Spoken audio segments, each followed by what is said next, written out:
Sanctioned, the inside story of the sale of Chelsea Football Club. This is intriguing. The author and journalist Nick Purewal has put this together, and Nick joins us live on the show this morning. Really looking forward. Good morning, Nick. Morning. Thanks very much for having me. Great to be here. Great to have you on our show, and I believe you're a regular listener. Absolutely. And we're thrilled about that.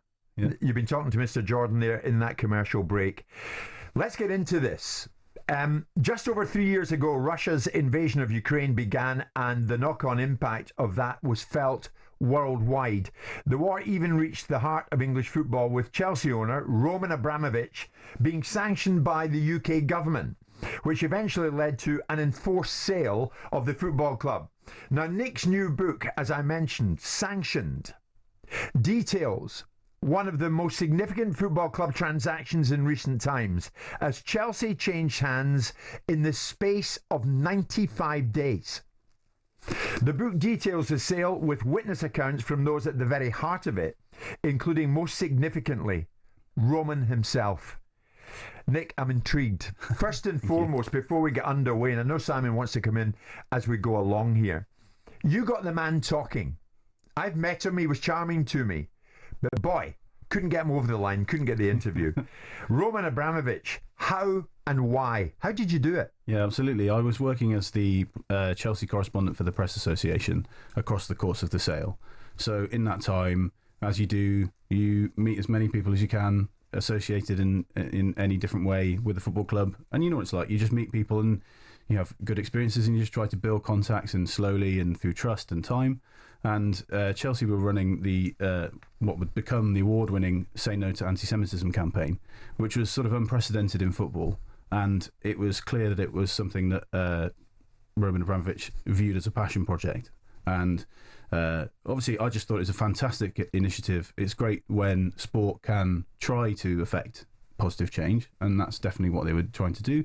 And so, through covering some of the events they had, I built relationships with some of Roman Abramovich's personal staff, and so over time just kept in touch with them, and obviously across the course of the sale, was in regular contact with them, broke some stories through that process, and just kept in touch with them afterwards, because Chelsea was such a big part of their life and it was such a massive change. And so obviously with everything that's happening with the war as well, when you get to know people, you want to make sure people are okay. So even just on a personal level, just checking in and over time.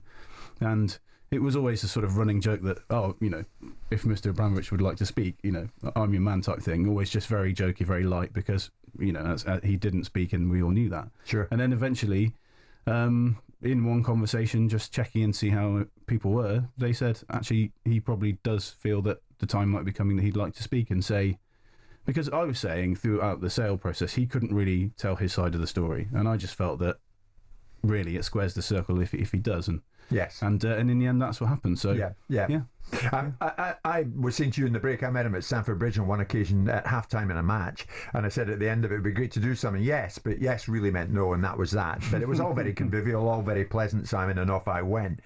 You I think, met him and interviewed him once in Istanbul in January 2024, and then in Abu Dhabi in January just gone by. Yeah. Can you tell us about those meetings? Yeah, absolutely. So I met him in Istanbul and in a house that's owned by a friend of his.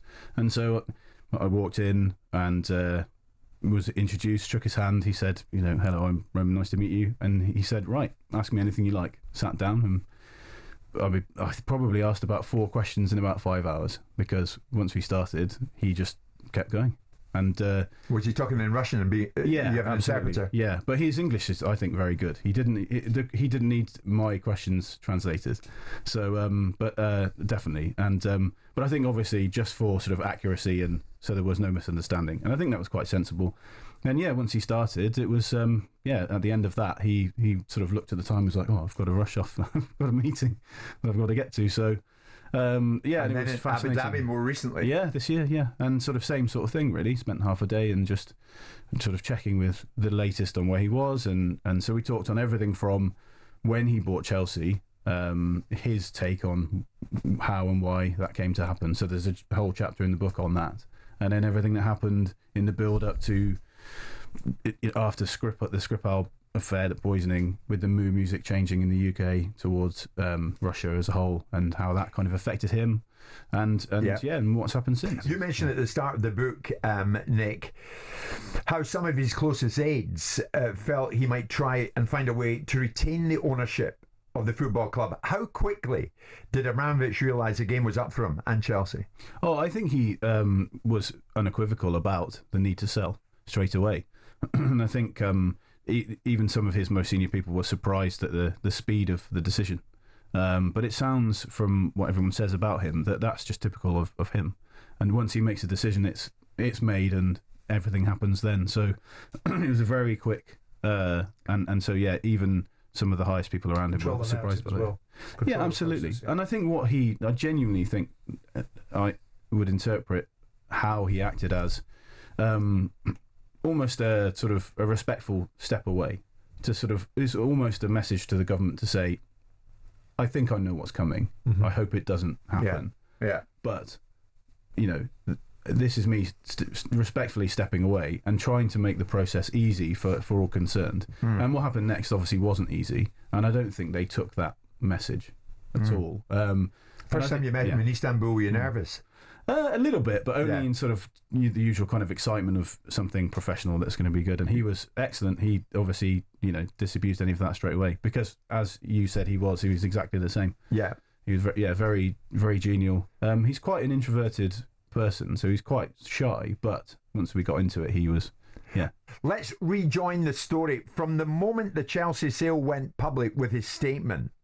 Can you give us, and everyone listening and everyone watching on YouTube, a flavour of that 24 hours that followed from Abramovich's perspective? Yeah, absolutely. So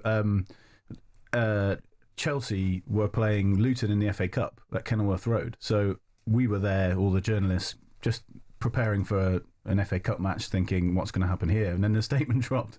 So the night changed from that perspective. But Roman Abramovich that afternoon made the phone call to his aides to say, draft a statement, we're selling the club, you've got 30 minutes. And it was go, get it out there as quickly as possible. The decision's made, we don't wait. And then he got on a plane he'd been having meetings all day with different delegations between Ukraine and Russia, and some of the probably the Turkish governments as well, just in sort of plush hotels, trying to sort of shuttle between, try to see what he could do in terms of back channeling, passing messages. And at that point, he said, draft the statement, and he got on a plane and flew out to meet with members of the Ukrainian government, because they'd asked more than 40 high-profile, famous people with influence to help try to back channel with Russia to try to see if they could sort of set up even the possibility for peace talks. And Roman Abramovich is the only person who said yes. I think we can get into this, can't we? After letting the world know the club is up for sale, he's on his way to Ukraine. Not long after that, you write that an attempt is made on Roman's life. Yeah. What happened? That weekend, so he'd met with people in Poland, and then he did go to Ukraine, he did go to Kyiv, and he had more meetings lined up. So they sort of travelled through the night, had to drive in, only way to do it, but obviously it's through a live war zone, so it was lots of checks, quite dangerous. They get there, 3 of them went to an apartment that had been organised for them, so they would stay the night and have more meetings the next day.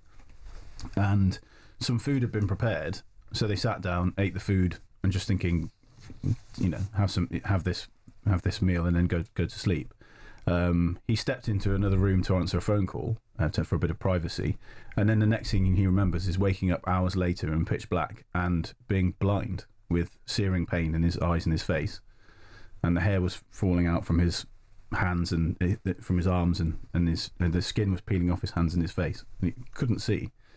And one of the other people he was with had the same symptoms. The third person had left but came back, and they all had the same symptoms, and they all had to go to a hospital for emergency treatment, and it was later confirmed they had been poisoned.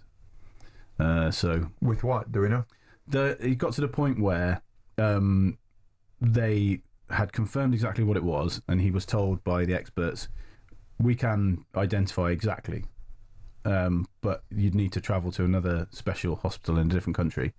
And at that point he said no thanks, because he didn't want to know any more than that was the situation. And he felt like he was only trying to help and only passing messages, so he wasn't involved in any of the discussions. He wasn't, or negotiations. He was just trying to be a conduit, to help. He'll have a good idea who poisoned them. I think so, but we never got that far through. And I think when he said that was enough for me, I didn't push it any further. You understand why? And I think there's an awful lot inherent in that, isn't there? And I think, but remarkably, all of the people around him said that he was never scared throughout any of the process. He just was being himself. They went and they got treatment, and the next morning they went to the meetings as planned, with the doctor saying you need more treatment. The following morning, yeah. So sight was starting to come back at this point, but he's still not very well. So they went to the meeting, and it was at that point that any ideas of it being something else, something other than the poisoning, were disabused when they found out that the Ukrainian delegate who was tasked with meeting directly with the Russians 2 days previously, he'd been shot dead. So I think they definitely at that point felt it was definitely a purposeful attack. Whether it was designed to kill or threaten, I'm not sure. But certainly, yeah. I mean, obviously the people around him were very, scared about the whole thing. But he was just, and I think he is very sanguine. Mm. In your exchanges with him, you say apparently that did he ever speak about this particular time in detail with you, either in Turkey or in Abu Dhabi? Did you touch on that, or were you just in the perception of what had happened? Yeah, and also and also through speaking to people around him. And in the course of the book, I've interviewed more than 50 people. And so there's an awful lot of people gathering information. And I was covering this story at the time as well, so I already had a lot of information. Wow. I broke the story in the first place that he was working to try to help the peace process. So that was a world exclusive at the time. I remember it. So that's obviously everything moved on from there. But he's definitely worked. There's no doubt he worked very, very hard to try to facilitate. Yeah, absolutely, and just be somebody completely neutral. So just pass messages. So not involved in any of the negotiations or anything like that. Yeah. Is it really true, Nick, that the Ukrainian president Zelensky lobbied the UK government on behalf of Roman Abramovich to refrain from sanctioning him? Well, it wasn't on Roman Abramovich's behalf. But he did do that, yeah, because because Roman Abramovich was the only person who agreed to help and take up this role, and they needed somebody that Russia would meet with effectively and consider neutral and consider somebody they could trust to do this. So the Ukrainian government asked the UK government not to sanction Abramovich because obviously, were he sanctioned, that his ability to do that would become much more difficult. Obviously, he's sanctioned in the UK and Europe, so he's not able to be in either. And what do you think is Abramovich's? What are his true feelings towards the UK government and the way the sanctions came about?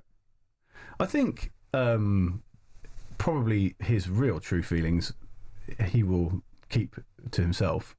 But I think that he certainly was obviously not happy that happened, but was understanding of the situation. And I think that all ties into his stance in the first place of the statement to sell the club, sort of stepping back, taking his hands off, and almost a very open message to the UK authorities. I know what's coming, and I'm trying to be respectful and making this easy on everyone, making it easy on himself, but also on everyone else. And so, I think if you really pressed him on it, I think he probably would be quite strong, but he is very phlegmatic. And I mean, he says, there's a quote in the book, he says, we had 50 good years and now something else. And this is a man who came from nothing. So he's very comfortable in difficult times. Do you think, Sam, it's your perception that the UK government had no choice? but to sanction them?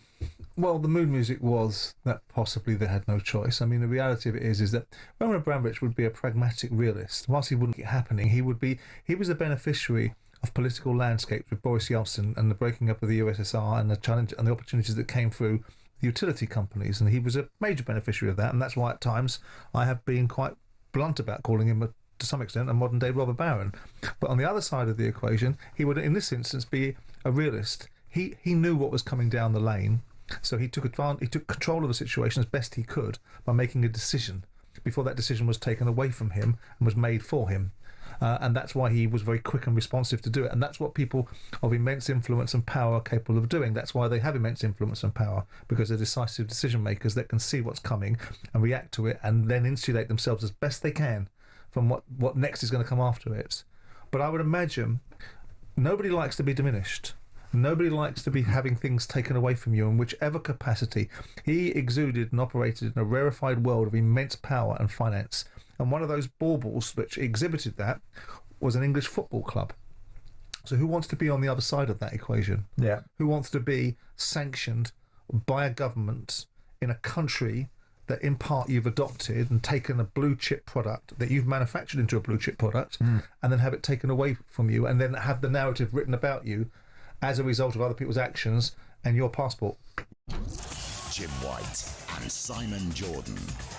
Monday to Friday mornings from 10 on AM, on DAB, via the talkSPORT app and on your smart speaker. talkSPORT.